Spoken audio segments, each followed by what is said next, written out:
energy that they bring to each other brings it to a high as well. And so maybe we're just, we're fortunate in that we can draw people out who like us, and so suddenly that becomes a really great, all the ingredients are in place to make for a great dance.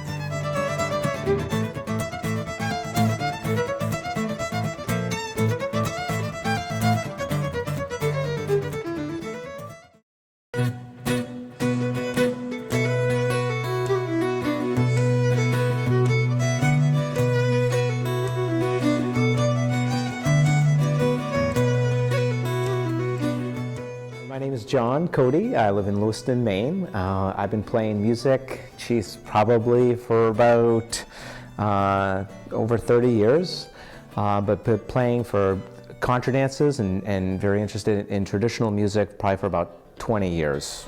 My original fascination with guitar started with Eddie Van Halen, and I loved his creativity and playfulness with the instrument. When he'd get on there, on stage, and he was just very fluid with the instrument, and it looked like he was having a great time.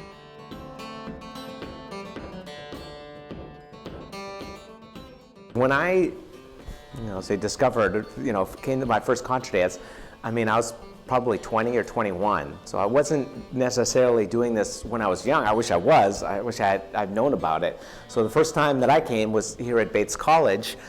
And what I loved about it was the fact that things were basically taken care of for me, in that I didn't have to necessarily say anything or know a lot of dance repertoire to be involved in all of this.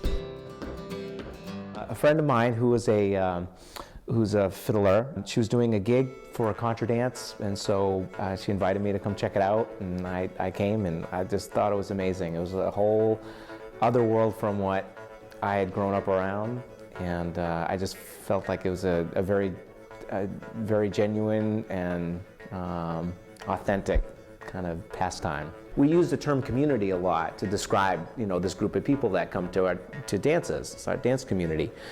And so I try to think about how to make this music as appealing as we can to a lot of people who may be coming to it for the first time.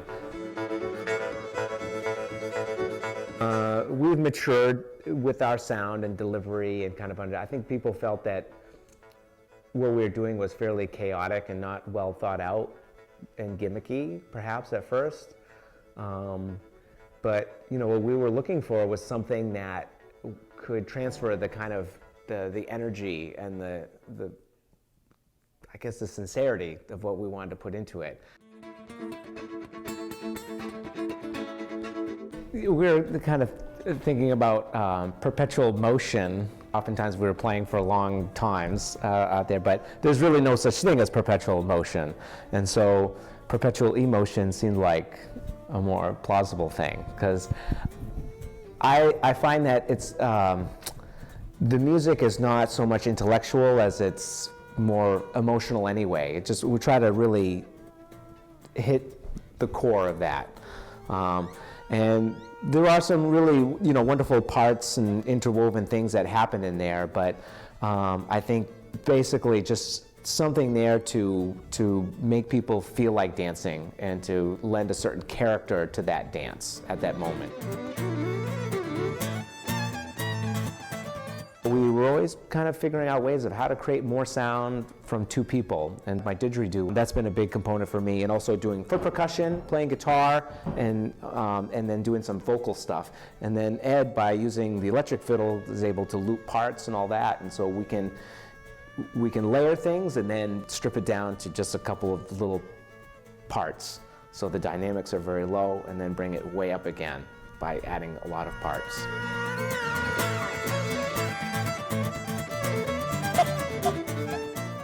I'm interested in a lot of different music, and so I want to continue to challenge myself to become a better musician. Right now I'm in the process of trying to learn a lot of tunes, and especially French-Canadian tunes, and to try to get in touch with my heritage in that way. So learning French and learning French-Canadian music is going to be a big part of that.